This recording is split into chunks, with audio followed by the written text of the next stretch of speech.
The rain had just started to fall when Emily Turner spotted the flames. She was on her way home from her second job, exhausted, her 6-year-old daughter Lily asleep in the back seat.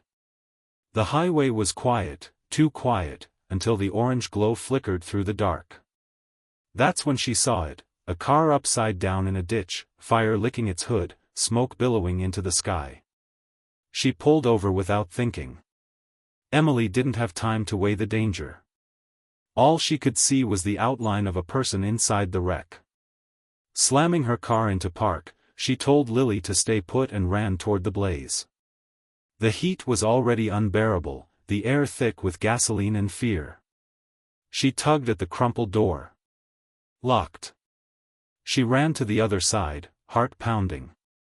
The man inside was unconscious, blood trickling from his temple. Flames crept closer to the gas tank. With a burst of adrenaline only desperation could fuel, Emily shattered the side window with a rock, slicing her hand. She reached in, coughing, struggling against the seatbelt until it gave way. Then, with all her strength, she pulled the man free and dragged him away seconds before the car erupted in flames behind them. The paramedics arrived minutes later. The man was barely breathing, but alive. Emily stood trembling in the rain, her shirt torn, hands bleeding, arms wrapped tightly around Lily. She refused treatment until she knew the man would survive.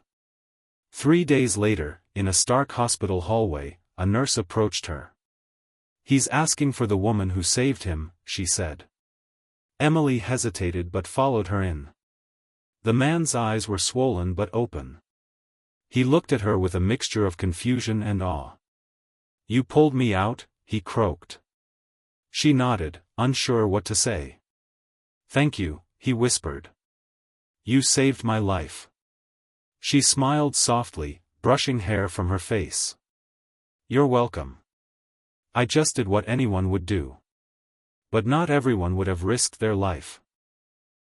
Not everyone would have acted so selflessly, especially with a child to protect." The man's name was Mark Reynolds, a successful architect from the city. As the days passed, he and Emily began to talk more. He learned she was a single mother, juggling 2 jobs, barely making ends meet after her husband had walked out years before. He was stunned by her resilience, her strength, her warmth. Weeks turned into months. Mark healed, and he couldn't stop thinking about the woman who had pulled him from the edge. He began visiting Emily and Lily often, first with groceries, then with books for Lily, then simply to see them. He found comfort in their small, laughter-filled apartment that no luxury condo had ever given him.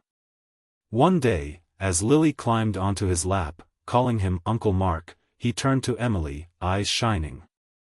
"I know this may sound crazy, but I feel like I've been waiting to meet you my whole life. You didn't just save me from that fire, you gave me a reason to live differently." Emily, tears brimming, reached for his hand. She had felt it too, the quiet bond growing between them. A year later, in a modest backyard ceremony with fairy lights and Lily as their flower girl, Emily and Mark exchanged vows. It wasn't a fairy tale, it was real, built on courage, compassion, and a chance encounter that changed everything. Because sometimes, the person you save turns out to be the missing piece you never knew you needed.